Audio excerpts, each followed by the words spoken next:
മാളികപ്പുറത്തിനേക്കാളും കുറച്ചുകൂടെ ഫാസ്റ്റ് ആയിട്ട് നമ്മൾ ട്രീറ്റ് ചെയ്യേണ്ടി വരും. എനിക്കറിയില്ല എന്തൊക്കെയോ സംഭവിക്കുന്നുണ്ട്. ഇതിപ്പോ ഞാൻ അന്ന് നിങ്ങൾ കണ്ടോന്നറിയില്ല, ഞാൻ സെലിബ്രേഷൻ ടൈമിൽ പറഞ്ഞ പോലെ ഇതെല്ലാം ഒരു സ്വപ്നം പോലെയാണ്. ഈസ് ദിസ് റിയാലിറ്റി ഓർ ഞാൻ ഡ്രീം കണ്ടോണ്ടിരിക്കുകയാണോ എന്നുള്ളൊരു സാധനം ഉണ്ടല്ലോ. അപ്പൊ അതിപ്പോഴും ഇങ്ങനെ പോകുന്നു. എല്ലാവർക്കും ഞാൻ എങ്ങനെ സംസാരിക്കണമെന്നറിയാം. എന്റെ ഇന്റർവ്യൂസ് എത്രയോ യൂട്യൂബിൽ കിടപ്പുണ്ട്.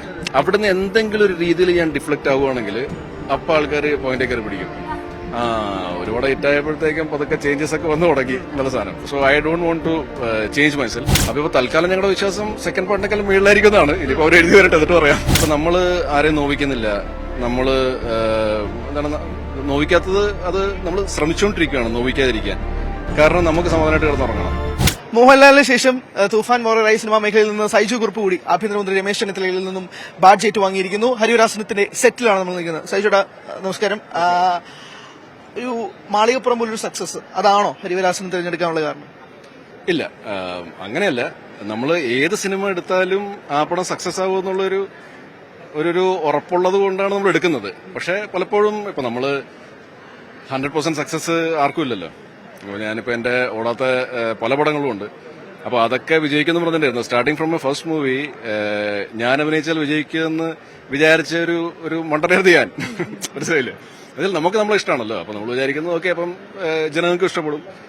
പക്ഷെ അങ്ങനെ സംഭവിച്ചില്ല. പിന്നെ കുറച്ചു കാലം എടുത്തു. So coming back to your question, ഇപ്പം മാളികപ്പുറം ഇത്രയും വർക്കൗട്ട് ആയതുകൊണ്ട് അതുപോലത്തെ ഒരു സിനിമ എടുക്കാന്നുള്ളൊരു ഇതല്ല. ഇതിനകത്തൊരു കോമൺ ഫാക്ടർ അയ്യപ്പനെ പറ്റിയുള്ളൊരു സിനിമ. അയ്യപ്പനെ പൂജിക്കുന്ന അല്ലെങ്കിൽ ആരാധിക്കുന്ന ആൾക്കാരുടെ ഒരു സിനിമയാണ്. ആ ഒരു കോമൺ ഫാക്ടർ മാത്രമേ ഉള്ളൂ. പക്ഷേ ഇപ്പൊ നമ്മുടെ മാളികപ്പുറം 21 അത് 21 ലാസ്റ്റ്, അത് 22 ലാസ്റ്റ്. അപ്പൊ ആ സമയത്ത് വരുമ്പോ ഇപ്പൊ 4 വർഷം വീണ്ടും കഴിഞ്ഞു. ഇനിയിപ്പോ ഇത് ഷൂട്ട് ചെയ്ത് നമ്മൾ ഇറക്കുമ്പോഴത്തേക്കും ഇനി ഒരു 6 മാസം കഴിയും. അപ്പോഴത്തേക്കും കുറച്ചുകൂടെ എനിക്ക് തോന്നുന്നത് ഫാസ്റ്റ് ആയിക്കൊണ്ടിരിക്കുകയാണ്.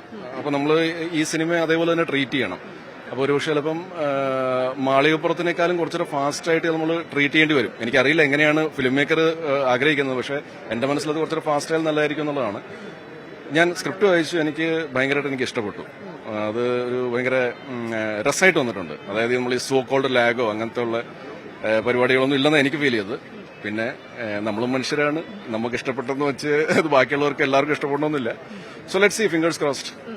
ഈ സൈജു കുറുപ്പിന്റെ ഫിലിമോഗ്രഫി ഒന്ന് ചെറുതായിട്ട് മാറിയെന്ന് തോന്നുന്നുണ്ട്. ഇപ്പം കന്നഡ മേഖലയിൽ നിന്ന് പ്രൊഡ്യൂസേഴ്സ് വരുന്നു. ഇപ്പൊ സാക്ഷികൾ പോലൊരു സിനിമ അനൗൺസ് ചെയ്യുന്നു. നമ്മൾ രാസലീല പറയുന്നെങ്കിൽ പോലും മറ്റ് പ്രോജക്ട്സും അതോടൊപ്പം തന്നെ അലൈൻ ചെയ്യുന്നുണ്ട്. എങ്ങനെയുണ്ട് ഒരു എക്സ്പോഷർ, അല്ലെങ്കിൽ മറ്റ് ഇൻഡസ്ട്രി ബ്രേക്ക് ചെയ്ത് പോകുന്നുണ്ടോ സൈജു കുറുപ്പ്? എനിക്കറിയില്ല എന്തൊക്കെയോ സംഭവിക്കുന്നുണ്ട്. ഇതിപ്പോ ഞാൻ അന്ന് നിങ്ങൾ കണ്ടോന്നറിയില്ല, ഞാൻ സെലിബ്രേഷൻ ടൈമിൽ പറഞ്ഞ പോലെ ഇതെല്ലാം ഒരു സ്വപ്നം പോലെയാണ്. ഇന്ന് രാവിലെ എന്നോട് 7:30 പൂജ ഉണ്ടായിരുന്നു. ഞാനിവിടെ വന്നിട്ട് ഇത് ഞാൻ ശരിക്കും ശബരിമലയുടെ മറ്റേ 18-ാം പടിയുടെ മുമ്പിലാണോ നിൽക്കുന്നത്? അപ്പൊ ഇത് ഈ കുറെ ദിവസമായിട്ട് ഈ എന്റെ ലൈഫിൽ സംഭവിക്കാത്ത പല സംഭവങ്ങളും സംഭവിച്ചുകൊണ്ടിരിക്കുന്നത്. സോ അത് ഞാൻ റിയാലിറ്റിയിലേക്ക് ഇതുവരെ ഞാൻ വന്നിട്ടില്ല. ഈ റിയാലിറ്റിയിലേക്ക് വന്നു കഴിഞ്ഞാൽ എനിക്ക് കുറച്ചുകൂടെ വ്യക്തമായിട്ട് ഇതിനൊരു ആൻസർ, ഇനിയിപ്പോൾ ഹരിയെ അടുത്ത പ്രാവശ്യം ഞാൻ എവിടെയെങ്കിലും വെച്ച് കാണുവാണെങ്കിൽ എനിക്ക് അതിനെപ്പറ്റി പറയാൻ പറ്റും. പക്ഷേ ഇപ്പം ശരിയാണ്, സാക്ഷികൾ കന്നഡയിലെ ഒരു വലിയ പ്രൊഡക്ഷൻ കമ്പനിയാണത് പ്രൊഡ്യൂസ് ചെയ്യുന്നത്. ഒരു കാര്യമുണ്ട്, പക്ഷേ ഞാനിപ്പോൾ ഈ വർഷം ചെയ്യാൻ പോകുന്ന സിനിമകളൊക്കെ ഇല്ലേ, ഈ സിനിമകളൊക്കെ ഞാൻ കഴിഞ്ഞ വർഷം കമ്മിറ്റ് ചെയ്തതാണ്. ഓക്കെ, എനിക്ക് ഭയങ്കരമായിട്ട് ഇഷ്ടപ്പെട്ട കഥകളാണ്. പക്ഷെ അതിനൊക്കെ പോസ്റ്റ് മോഹിനിയാട്ടം റിലീസ് അതൊക്കെ പ്രൊജക്റ്റ് ആയി തുടങ്ങി. അതിനൊക്കെ ഇൻവെസ്റ്റ് ചെയ്യാൻ വേണ്ടി ആൾക്കാർ മുന്നോട്ട് വന്നു തുടങ്ങി. അപ്പൊ ഈ ഒരു മാറ്റം അത് ഉള്ളത് തന്നെയാണ്. അതിൽ എനിക്ക് സന്തോഷമുണ്ട്. But again coming back to what I said, is this reality or ഞാൻ ഡ്രീം കണ്ടോണ്ടിരിക്കുകയാണോ എന്നുള്ളൊരു സാധനം ഉണ്ടല്ലോ. അപ്പൊ അതിപ്പോഴും ഇങ്ങനെ പോകുന്നുണ്ട്. കണ്ടിന്യൂ ചെയ്യട്ടെ. വർഷം 21 സിനിമാ മേഖലയിൽ വന്നിട്ട് ഇപ്പോഴും അത് ഡ്രീമാണെന്ന് വിശ്വസിക്കാൻ ആണോ ഇഷ്ടം? ഇഷ്ടമല്ല. ഇത് എന്റെ റിയാലിറ്റി ഞാൻ ഡ്രീമില്ല എന്നുള്ളതാണ്. മനസ്സിലായില്ലേ? ഇത് ഇഷ്ടം അല്ലെങ്കിൽ ഇഷ്ടക്കേടിന്റെ അല്ല. എനിക്ക് അങ്ങനെ തോന്നുന്നത്. എനിക്ക് അതുകൊണ്ട് ആ എക്സൈറ്റ്മെന്റ് ഭയങ്കരമായിട്ട് എനിക്ക് മുമ്പോട്ട് കാണിക്കാൻ പറ്റുന്നില്ല. ഇപ്പൊ ഒരു പടം എന്റെ ഹിറ്റായതുകൊണ്ട് എനിക്ക് എന്റെ കോൺഫിഡൻസ് ലെവൽ ഭയങ്കരമായിട്ട് കൂടി. അങ്ങനെയൊക്കെയാണല്ലോ നമുക്ക് സക്സസ് കിട്ടുമ്പോഴത്തേക്കും ഒരു സ്റ്റെപ്പ് നമ്മുടെ ലെവലും മുകളിലേക്ക് പോകുമ്പോൾ നമ്മൾ കോൺഫിഡൻസ് അത്രയും കൂടുവാണല്ലോ ചെയ്യുന്നത്. പക്ഷെ എന്റെ എത്രയായിരുന്നു confidence, what ever confidence I had, ആ കോൺഫിഡൻസ് തന്നെ ഞാൻ ഇപ്പോഴും നിൽക്കുന്നത്. അല്ലാണ്ട് ഇത് കാരണം ഭയങ്കരമായിട്ട് കോൺഫിഡൻസ് കൂടി അങ്ങനെയൊന്നുമില്ല. സോ മേ ബി ഒരു കുറച്ച് സമയം കൂടെ കഴിയുമ്പോഴത്തേക്കും ചിലപ്പോൾ ഇതൊക്കെ നമ്മൾ അക്സെപ്റ്റ് ചെയ്ത് എനിക്ക് തോന്നുന്നത്. പക്ഷെ അത് അക്സെപ്റ്റ് ചെയ്യാണ്ടിരിക്കുക നല്ലത്. എന്തായാലും തലയ്ക്ക് പിടിക്കില്ലല്ലോ. ഇനിയിപ്പോൾ അക്സെപ്റ്റ് ചെയ്തിട്ട് ഓക്കെ എൻ്റെ ഒരു പടം ഹിറ്റായി 50 കോടിയുടെ പടമാണ്. ചിലപ്പം മനുഷ്യരല്ലേ, നമുക്കും എന്താണ് ഈ തലക്ക് കയറി കഴിഞ്ഞാൽ പിന്നെ നമ്മൾ സംസാരിക്കുന്ന രീതിയൊക്കെ മാറും. എല്ലാവർക്കും ഞാൻ എങ്ങനെ സംസാരിക്കണമെന്ന് അറിയാം. എൻ്റെ ഇന്റർവ്യൂസ് എത്രയോ യൂട്യൂബിൽ കിടപ്പുണ്ട്. അവിടുന്ന് എന്തെങ്കിലും ഒരു രീതിയിൽ ഞാൻ ഡിഫ്ലക്റ്റ് ആവുകയാണെങ്കിൽ അപ്പം ആൾക്കാർ പോയിന്റ് കയറി പിടിക്കും. ഒരുപാട് ഹിറ്റായപ്പോഴത്തേക്കും അതൊക്കെ ചേഞ്ചസ് ഒക്കെ വന്നു തുടങ്ങി നല്ല സാധനം. So I don't want to change myself. Yeah, അതുകൊണ്ടാണോ ഈ രാസ്ലീലയുടെ അനൗൺസ്മെന്റ് പെട്ടെന്ന് നടത്തിയത്? സ്ക്രിപ്റ്റ് പോലും ലോക്കാവാതെ സക്സസ് സെലിബ്രേഷനിൽ രാസ്ലീല ലോക്കാവാനുള്ള പറയാം. അതായത് സ്ക്രിപ്റ്റ് പോലും ലോക്ക് ആവാതെ ഞങ്ങൾ അനൗൺസ് ചെയ്തതിന്റെ ഒരു കാരണം എന്ന് വെച്ചാൽ ടൈറ്റിൽ രജിസ്റ്റർ ചെയ്തു കേട്ടോ. അത് ആസ് പ്രൊഡ്യൂസേഴ്സ് തോമസ് ചേട്ടനും ഞാനും അതിനെ അക്സെപ്റ്റ് ചെയ്യാൻ കാരണം വെച്ചാൽ നമുക്ക് അത്രയും വിശ്വാസമാണ് ഇവൻ നല്ലതേ എഴുതുമെന്നുള്ളത്. ഇപ്പൊ ദാസൻ ആദ്യമായിട്ട് എന്നോടൊരു കഥ പറയാൻ വേണ്ടി വന്നു. എനിക്കത് ഭയങ്കരമായിട്ട് ഇഷ്ടപ്പെട്ടു. ഞാൻ ദുബായി ചെന്നപ്പോഴത്തേക്കും കാഷ്വലി തോമസ് ചേട്ടൻ എന്നോട് ചോദിച്ചു വല്ല നല്ല കഥകളും കേട്ടു. അപ്പൊ ഞാൻ ഇത് പറയുന്നു, അത് പുള്ളിക്ക് ഇഷ്ടപ്പെട്ടു, പുള്ളി അത് കേൾക്കുന്നു. അങ്ങനെയാണ് ഇത് പ്രൊജക്റ്റ് ആവുന്നത്. ഇത് ഒരു പരിചയമില്ലാത്ത ദാസൻ എന്നോട് വന്നിട്ട് ഒരു കഥ പറഞ്ഞിട്ട് അത് ഇഷ്ടപ്പെട്ടു. അത് നല്ല കഥയായിരുന്നു.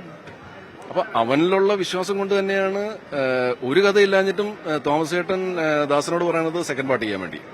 അന്ന് കഥയായിട്ടില്ല. ഇത് പിന്നെ തേർഡ് പാർട്ടിന്റെ പ്ലോട്ടെങ്കിലും കുറച്ചെങ്കിലും എനിക്ക് തോമസ് ചേട്ടനും അറിയാം. മറ്റേത് ഒന്നും അറിയില്ല. സെക്കൻഡ് പാർട്ട് ചെയ്യാൻ വേണ്ടി നമ്മൾ പറയണത്. അങ്ങനെ അവൻ എഴുതുന്നു, അത് ഗംഭീരമായിട്ട് നമുക്ക് ഇഷ്ടപ്പെടുന്നു. ഫസ്റ്റ് പാർട്ടിനേക്കാളും മേളിലാണ് നമുക്ക് ഫീൽ ചെയ്യുന്നു. അപ്പൊ ഇപ്പൊ തൽക്കാലം ഞങ്ങളുടെ വിശ്വാസം സെക്കൻഡ് പാർട്ടിനേക്കാളും മേളിലായിരിക്കുന്നതാണ്. ഇനിയിപ്പോ അവർ എഴുതി വരട്ടെ, എന്നിട്ട് പറയാം. എന്റെ ചോദ്യം, ഇപ്പൊ ഇന്റർവ്യൂവിന്റെ കാര്യം പറഞ്ഞു, അതിൽ ഏറ്റവും കൂടുതൽ വൈറലായിക്കൊണ്ടിരിക്കുന്നത് ഞാൻ പാവമാണ് പക്ഷെ പൊട്ടനല്ല എന്നുള്ളതാണ്. അങ്ങനെ ഒരു സ്റ്റേറ്റ്മെന്റ് പറയാനുള്ള കാരണം സിനിമാ മേഖലയിൽ നിന്ന് കിട്ടിയ അനുഭവങ്ങളാണ്. സിനിമാ മേഖലയിൽ നിന്ന് മാത്രമല്ല, നമ്മുടെ ജീവിതത്തിൽ നമ്മൾ സ്കൂളിലാകുമ്പോഴത്തേക്കും ഒക്കെ ഈ നമ്മുടെ നല്ല എന്താ പറയണത്, നമ്മുടെ നല്ല മനസ്സ് അതിനെ ഇവർ വീക്ക്നെസ് ആയിട്ട് എടുക്കും. ഇപ്പൊ നമ്മള് ആരെയും നോവിക്കുന്നില്ല, നമ്മള് എന്താണ് നോവിക്കാത്തത്, അത് നമ്മൾ ശ്രമിച്ചുകൊണ്ടിരിക്കുകയാണ് നോവിക്കാതിരിക്കാൻ. കാരണം നമുക്ക് സമാധാനമായിട്ട് കിടന്നുറങ്ങണം. ഇതാണ് എന്റെ ഒരു ബേസിക് ഇത്. അപ്പൊ ഇത് വീക്ക്നെസ് ആയിട്ട് എടുത്തിട്ട് ഇവര് നമ്മൾ ഓവർ പവർ ചെയ്യാൻ ശ്രമിക്കും. ഓവർ പവർ വെച്ചാൽ മസിൽ പവറില്ല, സംസാരം കൊണ്ട്. അത് നമുക്ക് ഡാർക്ക് അടിക്കും. അപ്പൊ ഞാൻ ഒരു പരിധി നമ്മൾ ക്ഷമിക്കും. പിന്നെ ഈ പറഞ്ഞ പോലെ ഇങ്ങനെ ക്രിക്കറ്റ് നമ്മുടെ കുത്തിയാൽ പിന്നെ നമുക്ക് റിയാക്ട് ചെയ്തേ പറ്റുള്ളൂ.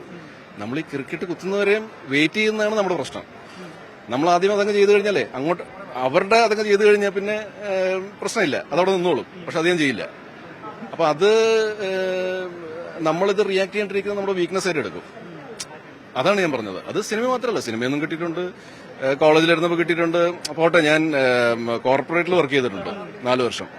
ഈ 4 വർഷം ആരെങ്കിലും ആയിട്ടൊക്കെ ഇത് ചെയ്തിട്ടുണ്ട്, മനസ്സിലായില്ലേ?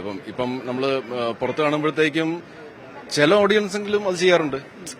ഒന്ന് തോണ്ടാൻ ശ്രമിക്കും, വളരെ അപൂർവം കേട്ടോ, പക്ഷെ അത് ചെയ്യാറുണ്ട്. ചിലപ്പോൾ അവര് 2 അടിച്ചിട്ടായിരിക്കും, അപ്പൊ അതുകൊണ്ടായിരിക്കാം ചെയ്യുന്നത്. അപ്പൊ അങ്ങനെയൊക്കെ ഒരു ബെനിഫിറ്റ് ഓഫ് ഡൗട്ട് കൊടുത്ത് നമ്മളും പിന്നെ ഓക്കെ വിട്ടുകളയും. എന്തായാലും നമ്മൾ പുറമെ നോക്കുമ്പോഴല്ല, ഇതൊരു 18-ാം വഴിയുടെ ഫീൽ കിട്ടുന്നുണ്ട്. ആ ഫീല് ഓഡിയൻസിന് തിയേറ്ററിൽ കിട്ടട്ടെ എന്ന് ആത്മാർത്ഥമായിട്ട് ആഗ്രഹിക്കുന്നു. താങ്ക് യു സൈജു ചേട്ടാ. Thank you. കൂടുതൽ വാർത്തകൾക്ക് News 18 Keralam YouTube channel subscribe ചെയ്യുക.